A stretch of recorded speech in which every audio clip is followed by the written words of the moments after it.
The Save Mart on Highway 47 had been part of the community for 20 years, a sprawling grocery store that served 3 small towns in rural Montana. On a cold November morning, the store was moderately busy with the usual morning crowd, mothers with young children, elderly couples doing their weekly shopping, and workers grabbing lunch supplies.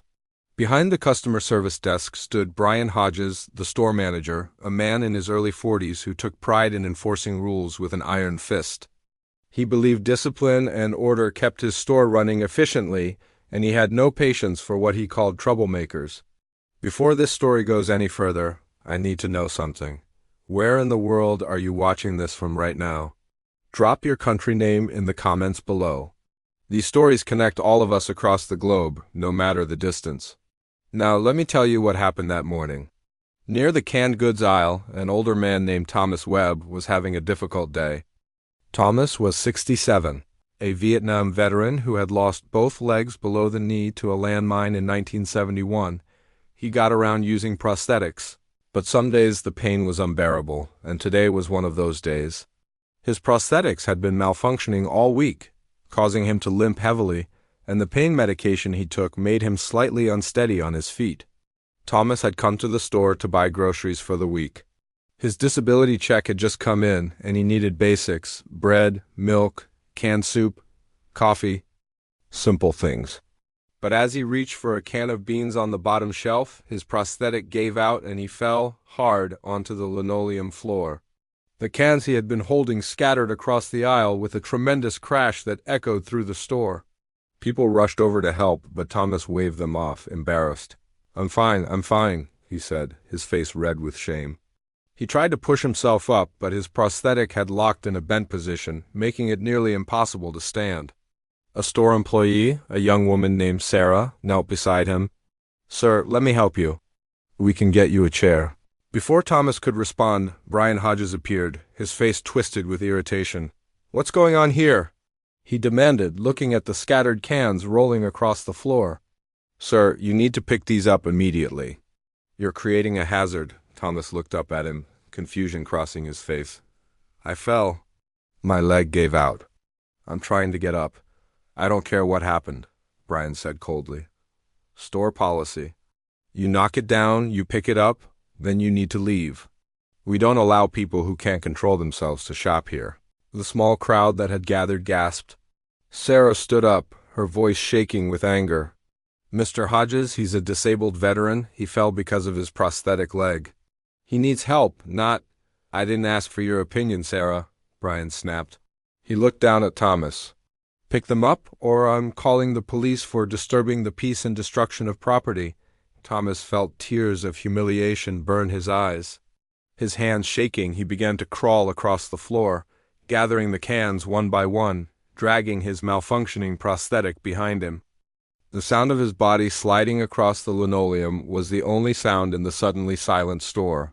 Customers stood frozen, horrified by what they were witnessing, but uncertain how to intervene. An elderly woman started to move forward to help, but Brian held up his hand. Anyone who helps him will be asked to leave the store. He made this mess, he cleans it up. Thomas gathered 17 cans, crawling from spot to spot, his dignity shredded with every movement. When he finally collected them all, he used a shelf to pull himself upright, tears streaming down his weathered face. Without a word, without buying anything, he limped toward the exit as fast as his broken prosthetic would allow. If this is making your blood boil right now, hit that like button. This story needs to be heard. Outside in the parking lot, Thomas sat in his old pickup truck and wept. He had survived a war, lost his legs serving his country, and endured decades of pain and rehabilitation, but nothing had ever made him feel as worthless as those 15 minutes crawling on a grocery store floor. He was about to drive away when he heard the rumble. It started as a distant thunder, then grew louder. Motorcycles, dozens of them, then hundreds. They poured into the parking lot from every direction, a river of chrome and leather and thunder. These weren't just any bikers. This was the Rolling Thunder Montana chapter, a veterans motorcycle club dedicated to honoring posts, MIAs, and supporting fellow veterans. Nearly 300 bikers, many of them veterans themselves, filled the parking lot until there was no space left. A massive man with a gray beard, wearing a leather vest covered in military patches, walked up to Thomas's truck. His name was Frank Ironside Morrison, a former Army Ranger and the chapter president. "Thomas Webb?" he asked gently. Thomas nodded, confused and still crying. "Sarah, the employee inside, she's my niece," Frank said, his voice rumbling like distant artillery. "She called me the second you left the store. Told me what that manager did to you." Frank's jaw tightened. "Brother, no veteran crawls for any man. Not on my watch." Within minutes, every member of Rolling Thunder had entered the Save Mart. They didn't touch anything. They didn't threaten anyone. They simply filled every aisle, standing shoulder to shoulder in absolute silence, arms crossed, staring at Brian Hodges. The message was clear. This store had wronged one of their own, and there would be accountability. Customers who had witnessed Thomas's humiliation began coming forward, giving statements to Frank and other club members. Several offered to testify about what they had seen. One woman recorded the whole incident on her phone and immediately posted it online with the hashtag #JusticeForThomas. Brian Hodges stood behind his customer service desk, his face pale, realizing he had made a catastrophic mistake. He tried to call the police, but the dispatcher calmly informed him that blocking public aisles wasn't illegal, and if the bikers weren't causing a disturbance, there was nothing to be done. Meanwhile, the video was going viral. Within 2 hours, it had 50,000 views. By evening, national news outlets were calling. Frank walked up to the customer service desk and placed both hands on the counter. "Here's what's going to happen," he said quietly, his voice carrying authority that made Brian shrink back. "You're going to write a public apology to Thomas Webb. You're going to personally deliver his groceries to his home for free for the next year. And you're going to resign. Because a man who treats veterans like trash does undeserve to manage a store in this community." "I can't just resign," Brian stammered. "I have a contract, You'll resign," Frank interrupted, "or we'll be here every single day. 300 of us. Standing, watching, making sure every customer who walks through that door knows exactly what kind of man you are." By nightfall, Brian Hodges had submitted his resignation. The corporate office of Save Mart, desperate to contain the public relations disaster, issued a formal apology and announced they would cover Thomas's groceries for 5 years, not 1. They also made a substantial donation to Rolling Thunder, Montana in his honor. But the real moment came 2 days later.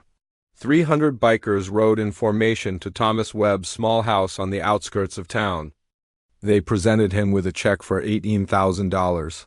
Money they had raised in 48 hours through their network. They also brought him a brand new set of custom prosthetic legs, top of the line, fitted and ready. Thomas stood in his driveway, supported by Frank and 2 other veterans, and for the first time in days, he smiled. "Why?" he asked, his voice breaking. "Why would you do all this for me?" Frank put a hand on his shoulder.